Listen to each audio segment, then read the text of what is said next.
This is gonna change our lives forever. Nothing to do with the film. How much money do YouTubers really make? It's an important question because, according to a recent study, becoming a YouTuber is now considered one of the most desirable jobs in the world. And yet, some articles will tell you almost nobody is even making a living from YouTube. But then on the other side, some people talk about normal people becoming millionaires from their videos. So, what's the truth? How rich can you get from YouTube? In this video, we're answering how YouTube ad revenue works, how much money you can make from YouTube, and all the other ways some YouTubers profit from their channel, including some monetization tricks you may want to use yourself. For example, I'll be explaining how a video with less than 1,000 views made me over $500, and yet a video with 10,000 views made considerably less. So, let's delve into the truth about making money on YouTube. Now, in terms of how much ad revenue all of that earned in 2020, the main channel here earned a whopping $2,082,858.68. I think I'm about $30,000 in credit card debt right now. No. Yeah.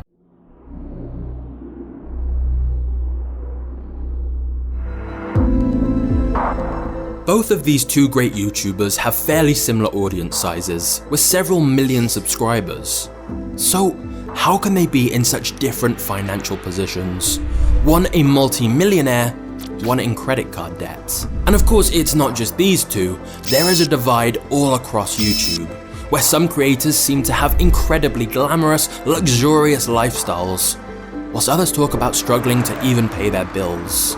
Now, their spending habits are obviously a factor in that too, but the truth is that when it comes to making money from YouTube ad revenue, views are not paid equally. Some creators get paid far more for the exact same amount of views. You see, YouTube don't set a price for ads. They don't say, you'll get X dollars for X views. Instead, every time an ad is displayed on a video, advertisers bid how much they're willing to pay to be in front of that content.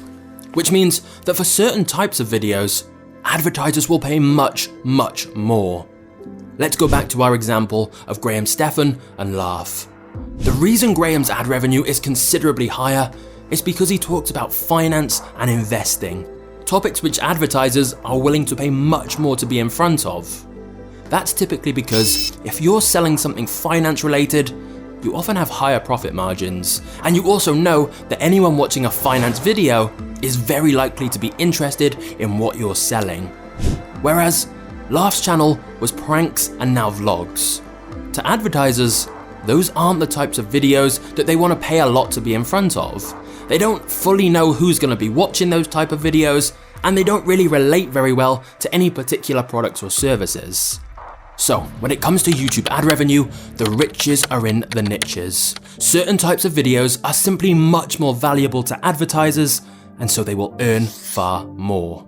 And if you have your own channel, when you go into Creator Studio, you'll be able to see which of your videos advertisers are paying most for by looking at the CPM. This metric tells you how much advertisers pay for every 1,000 monetized views of that video. So, hypothetically, a comedy sketch may have a $2 CPM. A video about insurance could have a $40 CPM, which means that for every 1,000 views, the insurance video is getting 20 times more money. After 1 million monetized views on both videos, one would have about $2,000 and the other would have $40,000. And whilst that may seem a little unfair, it does make sense. Because you can imagine an insurance company would be willing to throw big money to be in front of a video that's about insurance. Whereas not many companies are going to throw big money to be in front of a comedy sketch. However, if you are in a niche with a typically low CPM, remember that every video is ranked individually. So if you were making a comedy sketch, if it was a comedy sketch about making money, finance, investing, real estate, business, lawyers, or anything else that advertisers would likely pay more for, you can still get a high CPM. Because YouTube is looking at the words you say within your video and your title and tags. For example, if we go back to Laugh, he said that one of his most profitable videos of all was when he interviewed a day trader. Now, he has interviews with far more views, but because day trading and investing are keywords with such high CPMs, he made considerably more money from that video. So if you really wanted to, you could deliberately make content around topics that are known to be more profitable.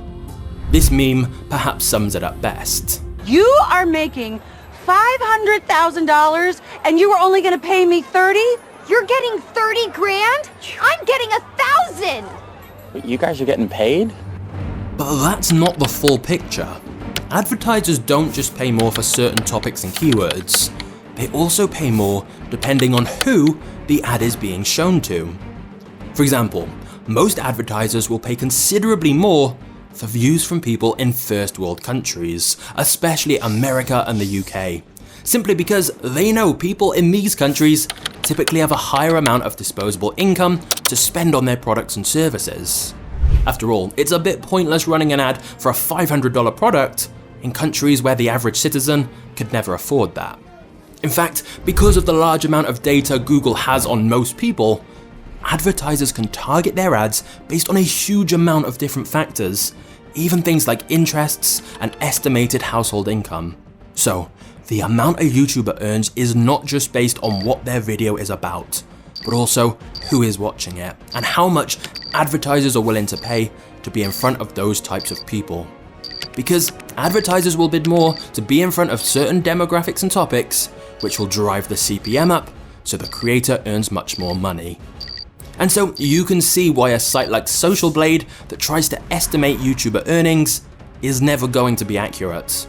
You can see here, they're guessing the CPM is between 25 cents and $4, which for many channels is incredibly low. And even if it is between that range, there's a big difference between 25 cents and $4 per 1,000 views. So Social Blade can't possibly give you a reliable estimate of ad revenue. But hold up, because this is just the tip of the monetization iceberg. For the richest YouTubers, ad revenue is not how they make most of their money.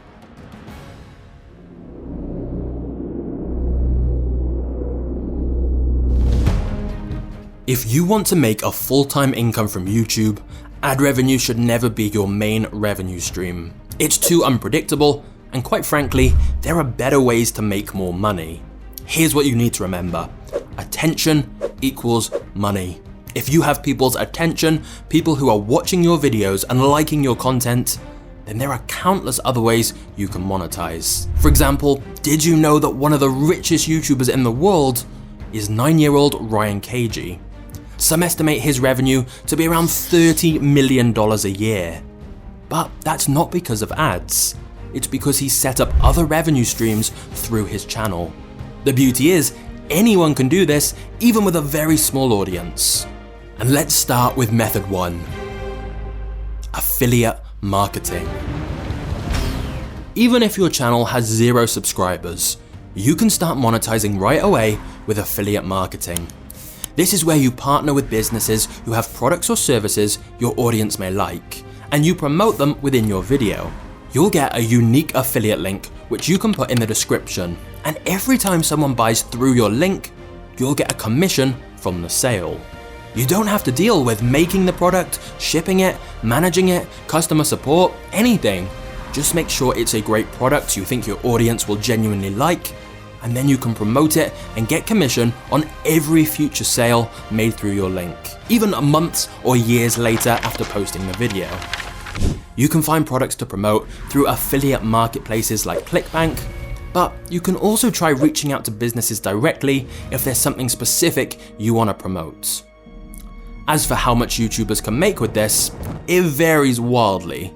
If they're using something like the Amazon Affiliates program, it won't be a lot of money, possibly a few $100s at most, because they're getting such a tiny percentage of the sale. But if they're promoting something like a digital course or software, it's likely they may be getting 50% or even more of the sale, because the business doesn't have any costs to make more copies. And so there are affiliate deals I've seen where YouTubers are getting several $100s per sale, sometimes even more. But now let's look at the second way YouTubers monetize their channels, which is sponsorships. This is where instead of getting a percentage of the sale, like affiliate marketing, you get a fixed amount up front to advertise a product or service within your video. Once again though, don't think sponsors are just for the big channels. This channel started getting sponsorship requests not long after 1,000 subscribers. Because it's not just about the number of subscribers, it's about how well the sponsored product matches the audience. Of course, there are some brands that seem to dominate sponsorships all across YouTube that you've no doubt heard many creators promoting. But again, remember, you can reach out to any company directly and try to make sponsorship deals. However, I would strongly recommend only promoting sponsors you actually think are good for your audience, because otherwise it will dilute the value of your recommendations. Whereas, if you only work with sponsors you know will be worthwhile for your audience, it will mean it's good for them, better results for the sponsor, and therefore even more money and credibility for you. Everyone wins. But let's talk money. Someone like Mr. Beast will easily be able to negotiate 6-figure sponsorship deals because every video gets so many millions of views. But even at around 10,000 subscribers, you can still be getting sponsors of around $1,000 if you have a highly engaged audience and a sponsor who's a great fit. Don't undersell yourself though, always ask for more money up front so you have room to negotiate. But now let's talk about number 3. Patreon and fan crowdfunding. When you've got fans who like your channel, a lot of them will be willing to donate money to help support you, in return for extra behind the scenes clips or earlier access to your content. YouTube itself does have a built-in channel memberships program now, along with paid super chats on live streams, but most creators seem to go for Patreon instead. But either way, let's do the maths here. If fans gave just $5 a month for access to some extra bonus content, if 1,000 people join, that's $5,000 recurring every month. And so you can see how the big channels with loads of fans can drastically increase their income by offering this kind of thing. But now we need to talk about number 4. Selling a product. Now, when it comes to selling products through your YouTube channel, most YouTubers go the route of selling merchandise. So for huge channels like PewDiePie, this can be very profitable. But when you have a small audience, just throwing your brand name onto some random t-shirt or mug probably isn't going to make a lot of money. I have seen people have some success by running limited edition merch campaigns, but what if you thought about selling a product that was directly useful for your audience? One very profitable option here is to create some form of digital course. Because if your audience enjoy your free YouTube content, it's likely some of them would be happy to pay to learn more from you. This can apply in most niches: fitness, dating, business. If you're sharing knowledge on your channel, there's a very good chance some people would pay for a full system where you can teach things much more in depth. Once you start selling your own product, your revenue can really skyrocket because now you've transitioned from just being a YouTuber to running a YouTube business.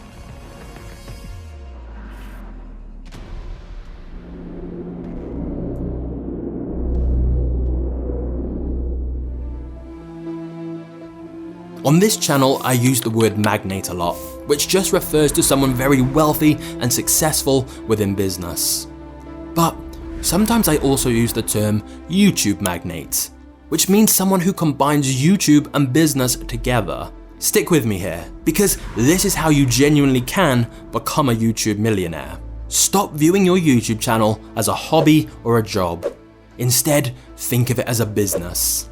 Because once you introduce all the different revenue streams we just talked about, especially the last one where you sell your own product, or even your own service like coaching, it becomes more than just a YouTube channel.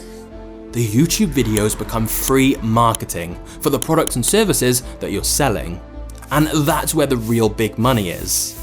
And let's be clear, this definitely doesn't mean your videos should suddenly start feeling like ads, where you're spending half the time just selling people things. But if you look at creators who are making a lot of money, most of that income is not directly from YouTube. it's because they've leveraged the attention their videos are getting. If this is starting to sound a little overwhelming, then bear in mind that the very top channels almost always have a team working with them. They're not doing it all alone. The reason they're able to put out lots of regular, high quality content is because they have a video editor, a thumbnail designer, and so on. Different people to help them run the channel and business so they can scale much faster. Because the more sales you get, the more you can grow your team and invest in making even better content, which in turn brings in even more sales and the cycle repeats so your income keeps growing. So again, I repeat, think of YouTube like a business. Don't rely on ads, have multiple different revenue streams, especially a related product or service you can sell. Then reinvest that money into building a team so you can scale it. Now, you may remember all the way back in the intro of this video, I mentioned a video with less than 1,000 views that made several $100s. And after hearing the rest of this video, that should now make more sense. But let's break it down. Number 1, there was an affiliate link within that video, and every sale through that link earned me $100, and so far it's had 3 sales.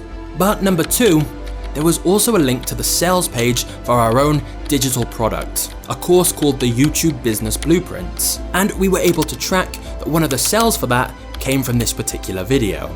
But then there's also reason number 3, that this video has a very high CPM because of the topic.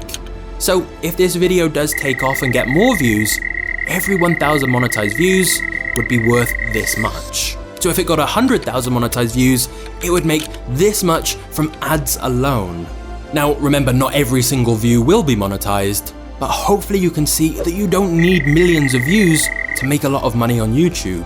You just need the right approach. And so this is why some creators can earn so much more than others, even if they get a similar amount of views, because there's so many different ways that you can monetize. But if you are interested in building a business with YouTube, like we've talked about, then feel free to grab the first module of our YouTube Business Blueprint for free by clicking the link below.